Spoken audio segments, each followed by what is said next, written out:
The following comments come from the Federal Communications Commissioner, Nathan Simington, dated May 2, 2022.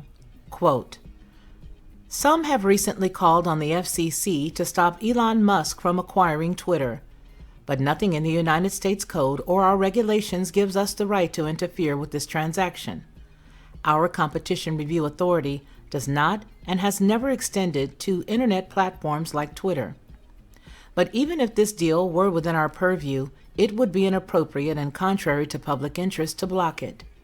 Mr. Musk's acquisition does not raise any concerns about vertical or horizontal concentration in the social media market, and there is no reason to think it would otherwise limit competition or harm consumer welfare. In fact, antitrust regulators should welcome this purchase. In recent years, consumer choice and freedom have suffered due to the restrictive and often politically motivated content moderation practices adopted across all major social media platforms.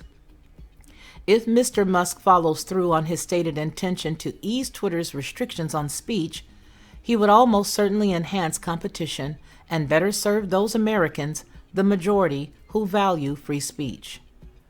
Also unpersuasive are selective concerns about concentration of ownership. Nothing about Mr. Musk becoming the sole owner of Twitter would be out of step with the ownership structure of other social media platforms or, for that matter, media companies generally.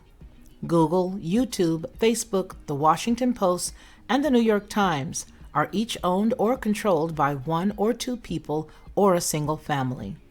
Vertical integration is widespread, and there are numerous examples of common ownership and control of broadband internet access service and online services like search engines, streaming platforms, and news websites.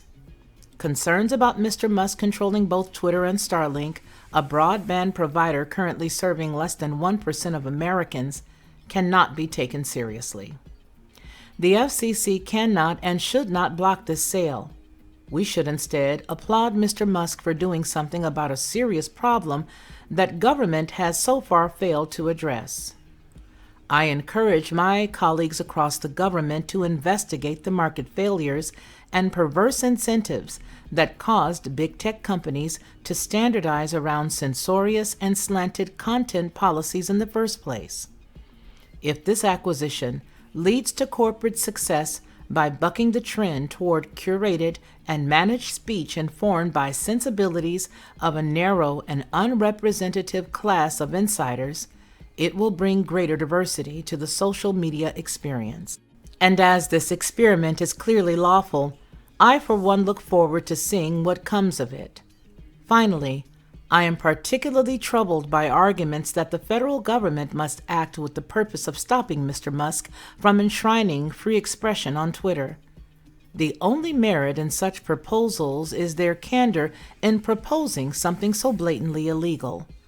The law in this country does not recognize a government interest in restricting the open exchange of ideas. Labeling content as fake news or disinformation does not change that. It would not only be unconstitutional, but plainly un-American for any arm of the government to act against Twitter or Mr. Musk for such a purpose." Closed quote. For Headlines with a Voice, this is Felicia Lockhart.